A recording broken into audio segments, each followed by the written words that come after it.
saa'ilka shanaad wuxuu leeyahay meel baan cilmu nafsiga ka bartaa waxyaabaha inoo dhigaan waxaa ka mid a in qofku isagoo geeriyooday laga yaaba inay xubintiisii taranka shaqaysa ragga ahaa markuu geeriyoodo haddii markaa xiriir lala sameeyo qof kale la sameeyana in meeshii uur iyo ilmo ka dhasha dhici karto arrintaa fiqigeenna iyo culummadeennu maxay ka yidhaahdeen intana masaladani waxyaaba badan baa la xiriira munaasabaad kala duwanna fuqahadeennu ay kaga hadleen mar walbana waxay ka hadlaan qaybta munaasabadda ay joogaan khusaysa mar waxay ka hadlaan axkaamta tahaarada wixii ka khuseeya qof meyda haddii qof kale galma dhex marto qofka meydka ama rag ha noqdo ama dumar ha noqdo kii noolaa qabays ma ku waajibayaa kii meydka ahaana haddii ay waxaasi dhacaan markii la dhaqay kadib isagana mar labaad in la dhaqa waajib miya mar masaladaasay fuqahadeennu ka hadlaan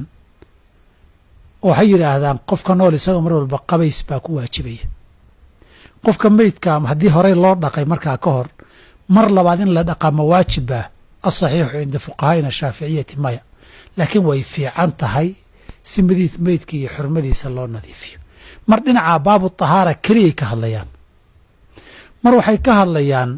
masaa'ilu ataxriimi waalxuduud xad ma ka dhalanaysaa axkaamu zina ma noqonaysaa mise noqon mayso masalada markii la soo gaaro waxay kala qaadayaan labadan qof ee sidaa dhex martay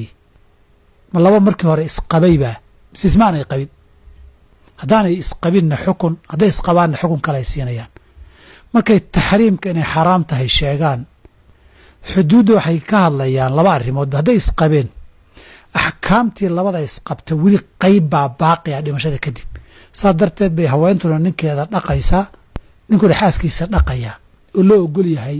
inuu cawraadkiisa arko waxay yidhahdaan waa baqaayaad xiriirkii raadka hadhay wey axkaamta iyo xuduuddana idra alxuduuda bishubahaati wey halkaasay marayaan laakiin waa tacsiir iyo edbin buu leeh mar waxay ka hadlayaan zinadu markii ay saasoo kale xiriir gogoleedoo dhaca tahay shahwatu nafsi baa asaas u ah meyd wax laga dayaay naftu ma ka didaa bise shahway keentaa kadib bay fuqahadu isku qabanayaan mar waxay ka hadlayaan fuqahadu ilmaha ka dhasha ilmaha sidaas ku dhashay marka hadlaan waxayna kaga hadlaan markii laga hadlayo ilmahan la beerayo yaa waxay dhahaan waa in horta qofku markay geeri timaado xiriirkii caqdiga ee sharcigaha waa buray walidaalika laxdada uu geeriyooday bay ciddada haweenta u bilaaban inta dhaqistiihi waa axkaam dhowrahoo qofka meydkaa intii muddo ah raad ka hadho xoolihii laga dhexlayay magtiisii haddii la dilo isagu inuu milkiyey laga soo qaadayo ilan qofku wuxuu milkiyen baa laga dhexlaaya isagu inuu milkiyey laga soo qaadayo tan dhaqitaanka oo kaleeta iyo axkaam yar yar oo lamida wixii deymo lagu lahaa oo laga soo qaadayo xoolihiisan weli inuu isagu leeyahay qaybta deynta ah ku saabsan axkaam baqaayad yar yara maahane caqdigii nikaaxu bilmowti buu ku go-ayaa saa darteed xiriir kasta waa xaaraam xad ma ka dhalanaysaa mise shubha reebaysa waa masalo kale ilmo inuu dhasho waxaa laga hadlaa marka laga hadlayo haddii biyihii inta la kaydiyo dhimashada kadib lagu shubo xataa biyaha haddii la reebo intay isqabeen isnoolaa